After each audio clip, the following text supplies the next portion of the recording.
कुंभकर्ण तो 6 महीना सोता रहता था और 6 महीना ही जगता था। क्या ये सही है? नहीं, ये सही नहीं है मित्रों। कुंभकर्ण टेक्नोक्रेट था। लखनऊ में एक कार्यक्रम के दौरान राज्यपाल आनंदीबेन पटेल ने एक ऐसा बयान दे दिया जिसे सुनकर सभी हैरान हैं। उन्होंने कहा कि कुंभकर्ण टेक्नोक्रेट था, टेक्नोलॉजी जानता था। उनका ये दावा है कि उसके 6 महीने सोने में नहीं बीते। ये बात झूठी है। ये भाई कुंभकर्ण तो 6 महीना सोता रहता था और 6 महीना ही जगता था। क्या ये सही है? नहीं, ये सही नहीं है मित्रों।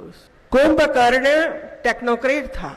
जब भी ज्यादा सोने वाले व्यक्ति की तुलना कभी की जाती है तो उसका उदाहरण कुंभकर्ण से दिया जाता है। दरअसल रामायण में रावण के भाई कुंभकर्ण की कहानी आज भी काफी चर्चा में रहती है। रामायण की माने तो कुंभकर्ण 6 महीने सोता था और 6 महीने जागा करता था। कहा जाता है कि भगवान श्री राम से युद्ध के समय भी कुंभकर्ण सो ही रहा था।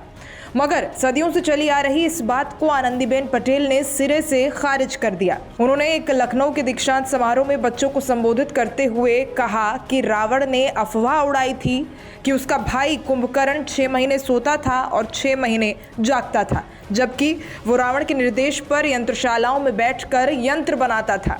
दीक्षांत समारोह में राज्यपाल आनंदीबेन पटेल ने लड़कियों द्वारा सर्वाधिक मेडल प्राप्त करने की खुशी पर इस बात को सबके सामने रखा। आप भी सुन लीजिए इनका पूरा बयान।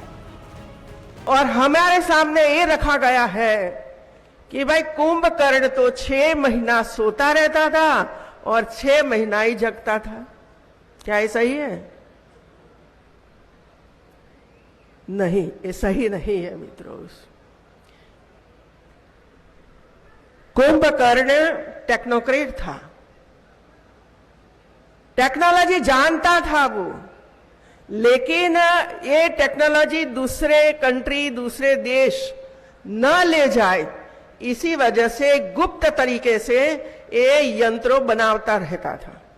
और रावण का ये सूचना थी कि आपको 6 महीने तक बाहर नहीं निकलना है, एक काम बैठकर यंत्रशाला में बैठकर करना है और 6 महीने के बाद बाहर निकलना है। और हवा ऐसी फैलाई थी कि कुंभकर्ण 6 महीना सोता था और 6 महीना ही जगता था। आनंदीबेन पटेल के इस दावे पर विपक्ष अब काफी खिल्ली उड़ा रहा है। कांग्रेस नेता सुप्रिया श्रीनेत ने राज्यपाल के बयान पर करारा तंज कसा।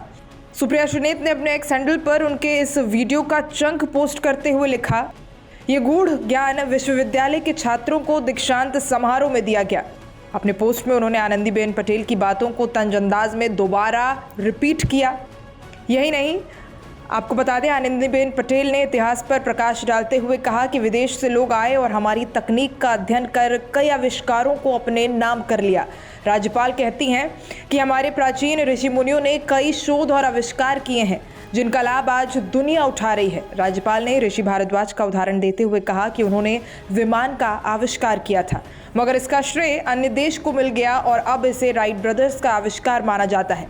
राज्यपाल ने कहा कि हमारे प्राचीन ग्रंथों में ऐसी अनगिनत ज्ञान छुपे हुए हैं जिन्हें विद्यार्थियों को पढ़ने और समझने के लिए प्रेरित किया जाना चाहिए।